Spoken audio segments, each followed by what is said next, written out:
नमस्कार, मंडल news bulletin में आपका स्वागत है। आइए पेश करते हैं आज के प्रमुख व मुख्य समाचार।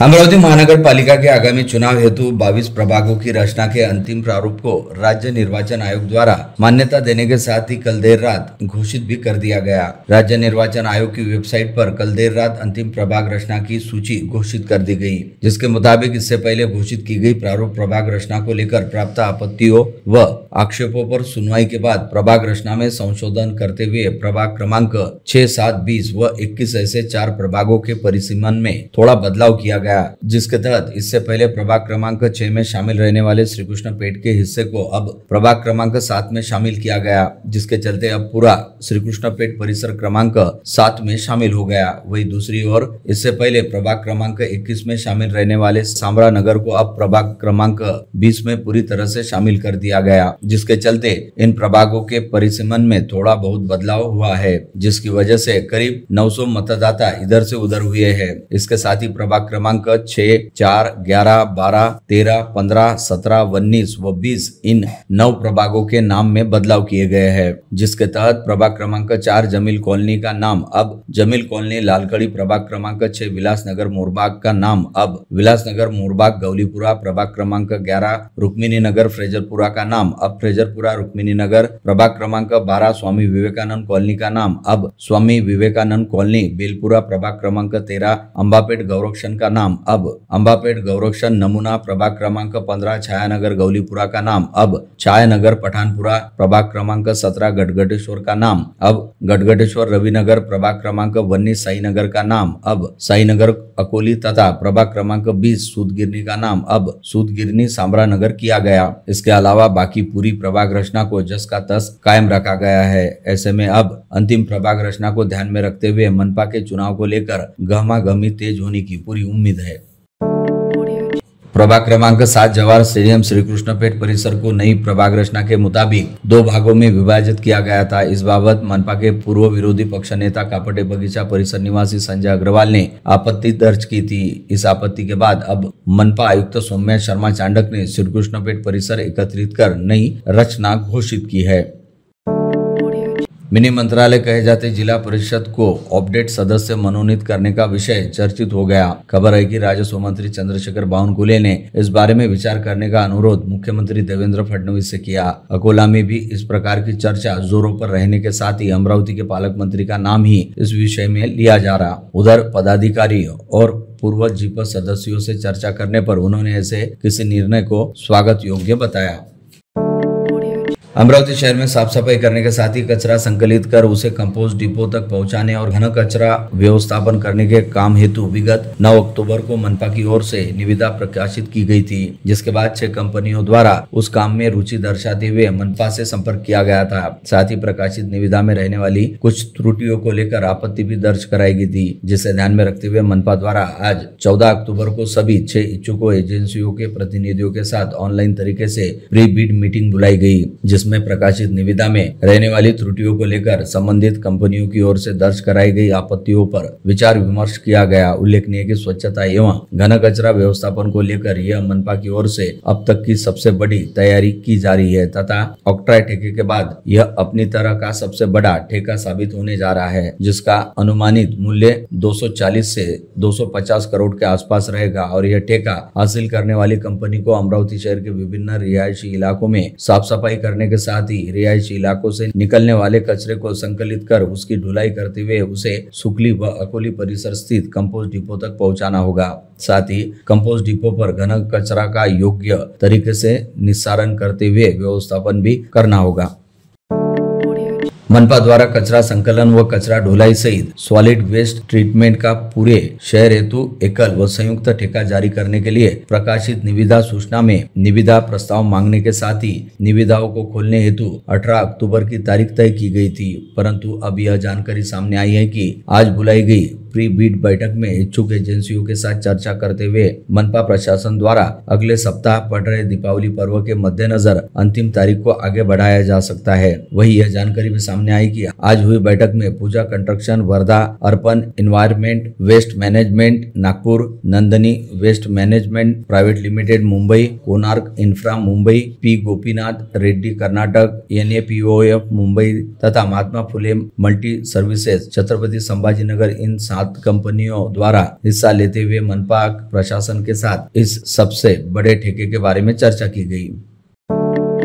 महापालिका द्वारा बुलाए गए सबसे बड़े कचरा ठेके में पारदर्शिता और स्वस्थ प्रतिस्पर्धा न होने पर शिकायत आने पर कांग्रेस अवश्य तगड़ा विरोध करेगी। जरूरत पड़ने पर आंदोलन और कोर्ट कचहरी भी जाएगी। यह ऐलान शहर जिलाध्यक्ष बबलू शेखावत ने आज दोपहर संवाददाता सम्मेलन में किया। वे पत्रकार परिषद को संबोधित कर रहे थे। शेखावत के साथ इस समय तीनों पूर्व महापौर विलास सिंगोले, मिलिंद चिमोटे, अशोक डोंगरे सहित पूर्व सभापति और नगर सेवक उपस्थित थे। ठेके को लेकर अनियमितता और विजिलेंस कमेटी की सिफारिशों के अनुरूप शर्त न होने पर आंदोलन करने की चेतावनी भी दी गई। बच्चू कडू को महायुति से निकालकर बाहर करने के स्पष्ट संकेत देते हुए राज्य सरकार ने उनकी पार्टी प्रहार जनशक्ति पक्ष को मंत्रालय के पास नरीमन पॉइंट पर दी गई जगह को वापस ले लिया। पूर्व विधायक बच्चू कडू लगातार सरकार की आलोचना कर रहे हैं। खबर के अनुसार कडू की प्रहार पार्टी को दी गई ऑफिस की जगह अब जनता दल यूनाइट को दे दी गई है। इस बारे में बच्चू कडू से अमरावती मंडल ने बातचीत की तो उन्होंने सरकार के निर्णय के विरुद्ध न्यायालय जाने की तैयारी दर्शा दी। इस समय शहर के बाजारों में त्योहारों की सीजन के चलते अच्छी खासी ग्राहकी का दौर शुरू हो गया है और लोग बाग अपनी अपनी जरूरतों के साजो सामान व साहित्य खरीदने के लिए शहर के प्रमुख व्यापारिक क्षेत्रों में पहुंच रहे हैं, जिसके चलते इस समय शहर के प्रमुख व्यापारिक क्षेत्रों की सड़कों पर वाहनों सहित लोगों की अच्छी खासी भीड़ भाड़ दिखाई दे रही है और शहर के व्यस्ततम जयस्तंभ चौक पर आज दोपहर अचानक ही जबरदस्त ट्रैफिक जाम वाली स्थिति बन गई। ज्ञात रहे कि शहर के बीचों बीच स्थित राजकमल चौक व जयस्तंभ चौक से होकर रेलवे स्टेशन व हमालपुरा की ओर जाने वाले रेलवे उड़ान पुल सभी तरह के वाहनों की आवाजाही के लिए बंद कर दिए जाने के चलते राजापेट से राजकमल चौक, शाम चौक, जयस्तंभ चौक, मालवीय चौक होते हुए इरविन चौक की ओर जाने वाली सड़क पर पूरे ट्रैफिक का बोझ आ गया, जिसके चलते त्योहारी सीजन में उमड़ने वाली भीड़ की वजह से शहर के प्रमुख व्यापारिक क्षेत्रों की सड़कों पर हर थोड़ी देरी में ट्रैफिक जाम लग रहा है। शासकीय अभियांत्रिकी महाविद्यालय में आज दोपहर दर्जनों विद्यार्थियों ने अमरावती विवि की कैरी ऑन नीति लागू करने की मांग को लेकर धरना प्रदर्शन किया। तथापि महाविद्यालय प्रशासन समाचार लिखे जाने तक टस से मस नहीं हुआ था। प्रशासन का कहना था कि वे इस प्रकार का निर्णय लागू नहीं कर सकते। विद्यार्थियों का दावा था कि महाविद्यालय स्वायत्त होने से वह अपना निर्णय खुद कर सकती है।